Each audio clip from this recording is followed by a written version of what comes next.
Hello everyone, today we are starting with Docker series and this is going to be amazing.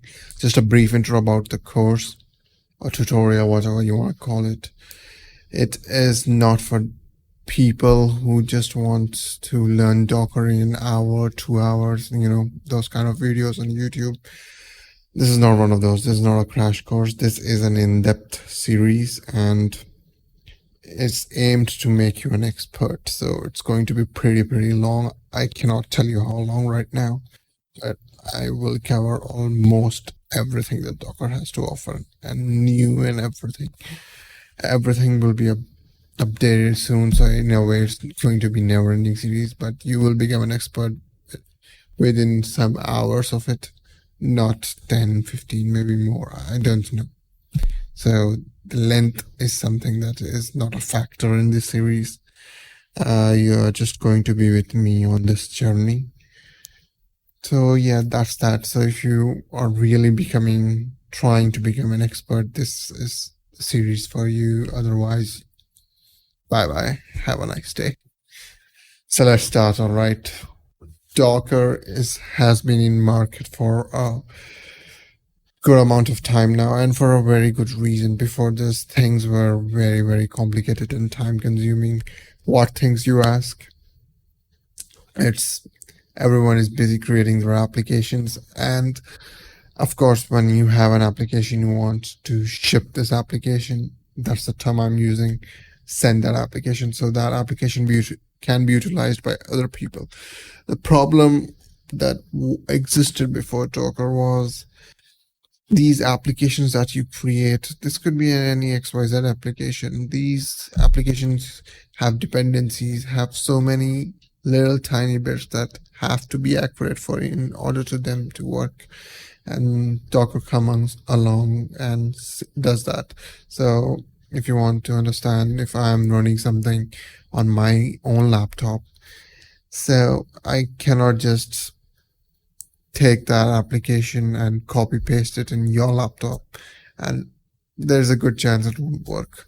We might have different operating system. There are so many dependencies missing. We might have different system bits, this and that. That's just a very high view of what I'm talking about.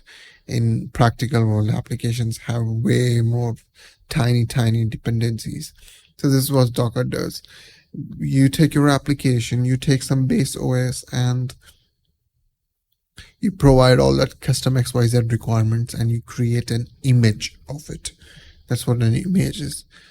And so all your configuration and dependencies are packed now in an image, and anyone all over the world, if you want, can use them directly from that image by launching it into a container. That takes us to a new definition, a container. This Docker container, these are all like like ships have docks. So it's a Docker that has all these containers on top of it, as you can see. And that's why you would be a Docker captain that's capable of creating, maintaining, and distributing these containers all over the world or wherever required. That's the terminology used. So here's Docker with all these containers loaded, and it's going through all that stuff. Container is an instance of an image. So image, as I said, was the configuration packed in one place, and Docker is the configuration of it.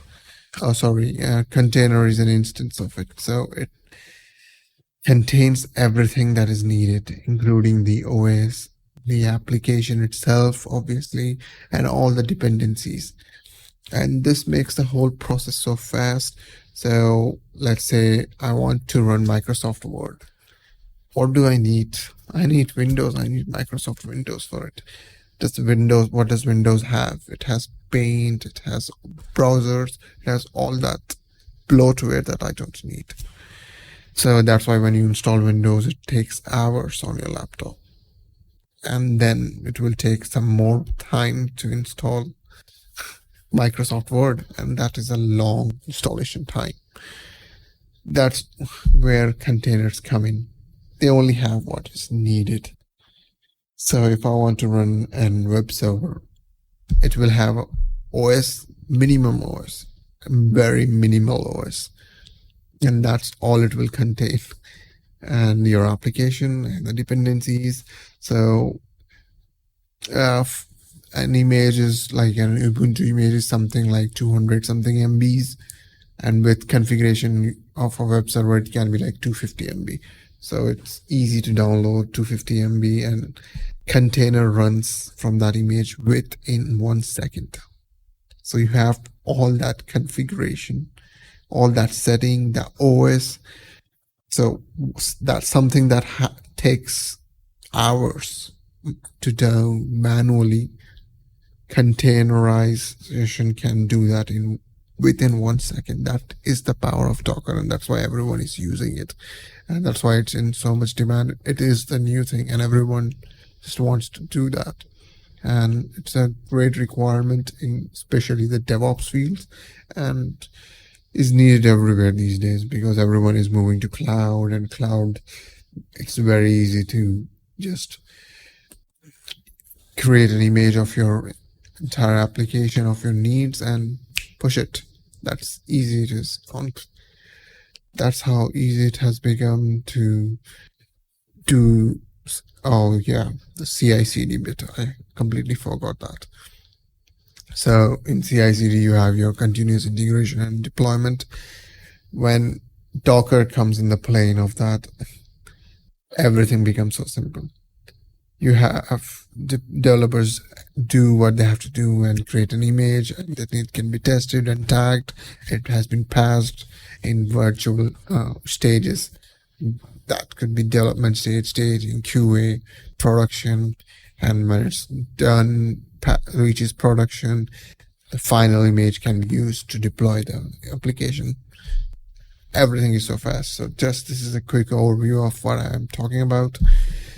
You have your client. Client is your Docker CLI. It's you. You talk to the Docker daemon. Daemon is a background process, so you don't have to start Docker or anything. It's a file. It's a process.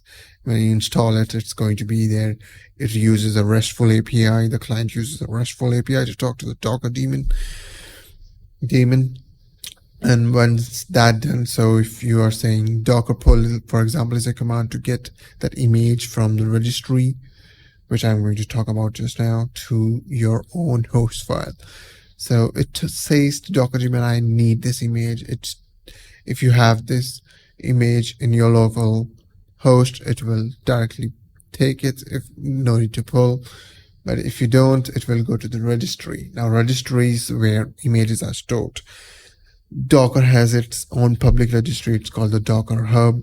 So all the major images, Ubuntu, CentOS, Nginx, SQL, everything is, and people can push their own images that they want to keep public or not public. That's up to you. And you can then download these images. So I can create a configuration, push it to this registry. Anyone in the world can pull that and start using it. That's how easy it is. It's free to use, of course, to a certain extent. And this registry, Docker daemon goes to this registry, gives you this image in your local host, and then containers are created from this image. Multiple containers can be created from this image.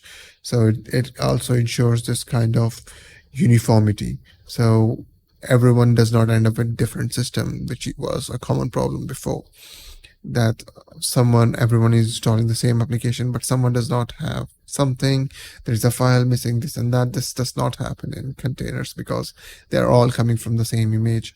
So no matter where you are in the world, which machine you're using, as long as you have Docker it has the ability to run containers, it will run the same thing. And that's how amazing it is. To do that, I think that must have given you a good grasp of what Docker is capable of doing. We will get on hands-on from the next video. So until that time, see ya.